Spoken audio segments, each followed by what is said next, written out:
rolls in. Are you looking maybe to spruce up your home a little bit? Now, we know that it's a tough time for the housing industry, but it doesn't mean that you can't change up your house, make it look brand new. What are some of the big do's and don'ts when it comes to looking to hiring that contractor? That's always a problem. Always a problem, a huge question.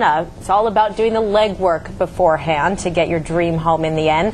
Mina Fies, the president of Synergy Design and Construction, is here to teach us the ins and outs of hiring a contractor. Let's call it Hiring a Contractor 101. How about that? And I think I mentioned the big one. You have to ask a lot of questions, and you have to listen. Yes. Yes, you want to actually start with interviewing your friends and family, people that have done remodeling projects in the past, and ask them, what did they like best about their contractor? What do they think could have gone a little bit more, could have gone differently? So kind of learn from their experiences and build upon that. Right. What are some of the red flags that pop up that should really, warn you should be on the lookout for? This is probably not the person I should go with.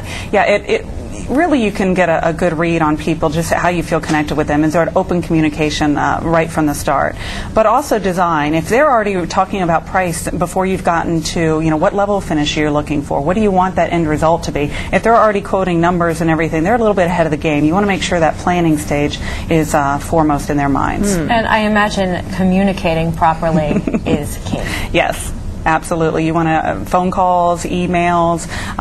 We even have an extranet site where clients can go on, log on, and look at how their project is going on, as well as the contractors. But also communicating your vision. I know my sister and her husband right now, they live in Northwest, and they're looking at redoing their kitchen. And my sister says the biggest problem she's had is that the contractors keep coming back with huge differences in what it's going to cost. One will say it's $40, one will say it's $120, and I hope she's not listening right now, but I think part of that is that she needs to communicate better what she's looking for. Yes, that and getting specifics. When people are coming back, we've had that. We've had a client say they had a master bath and they got a quote for $40 and they got a quote for $85, and they swear they said the same thing to each contractor. So you want to find out what level of tile, what's the price for square footage of tile that they put in, what allowance for light fixtures. Those little things can really add up, and that's what needs to be communicated from the beginning. And a lot of people try to be their own contractor and then hire their own subs.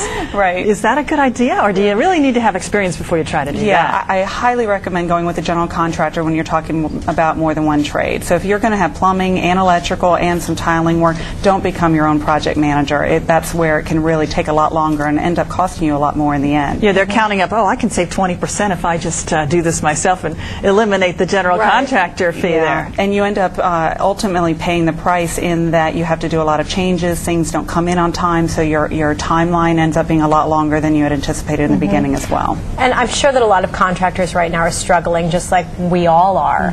Now, does that mean that there are deals to be had, or does that mean that they are asking for almost more because they're struggling as well?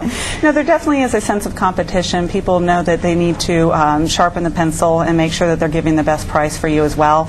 You also want to be careful to make sure that they are financially sound and that you do have a contractor that's not struggling too much and kind of on the edge there. So you want to ask them how are their line of credits, how are they financially behind the scenes as well. And I know Better Business Bureau is a great place to look online. Is there another good database? Yeah, there's the National Association of the Remodeling Industry called NARI, as well as the National Association of Home Builders.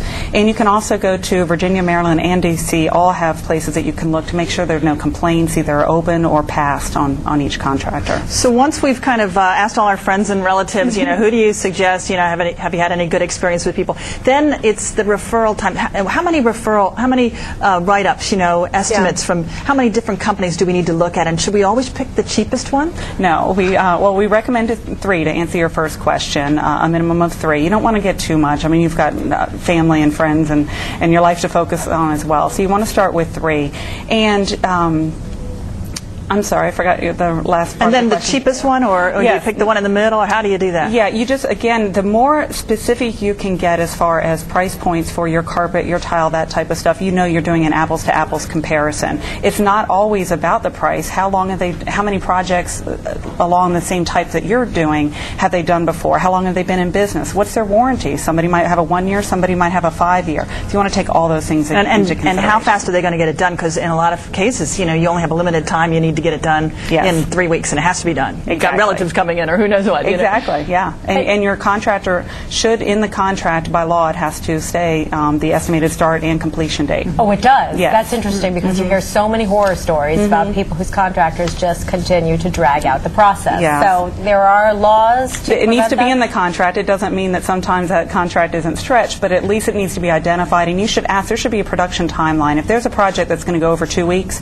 you should be able to work with your contractor and see when do they plan on bringing each sub. You can look at that. That's something they should be doing behind the scenes, so I would ask that of them. And then as far as the money aspect goes and paying for this big project, should we expect to pay for, say, half of it and then wait until the job's done to our complete satisfaction before we would pay the rest of it? Or how does that go? I mean, we shouldn't really give all of our money before the job's done, should we? No, not at all. There's actually, you can't ask, a contractor cannot ask you for more than 50%, and it varies state by state, but you should expect to pay 30 to 50% prior to the start of the project, and then there'll be schedules. So it might be once drywall is complete before moving on to, and it also depends. If you're doing a kitchen, they might ask for that full 50% because they want to go ahead and order the cabinetry and the high-ticket items. Now, with the risk of sounding like a commercial, your company does sound like it takes a lot of the pressure off. What exactly do you do at Synergy Design and Construction? Thank you for asking. And she didn't ask me to ask, but it's interesting. Yeah, we take it to a different level. We kind of take everything we've been talking about off of the shoulders of the homeowner in the means that we do the design all the way down to all the levels of finish, the lighting fixtures, plumbing fixtures, and then we take that design and we bid it out to several contractors for the homeowner and then bring those prices and help them understand the differences and make the best choice for them and their family. All right, sounds like a place to start. Mina Fies, the president of Synergy Design and Construction Company. Thanks so much. Thank you very much. We learned a lot today. Okay, great. You got some business out of this. Thanks, Mina. Thank you. Yeah.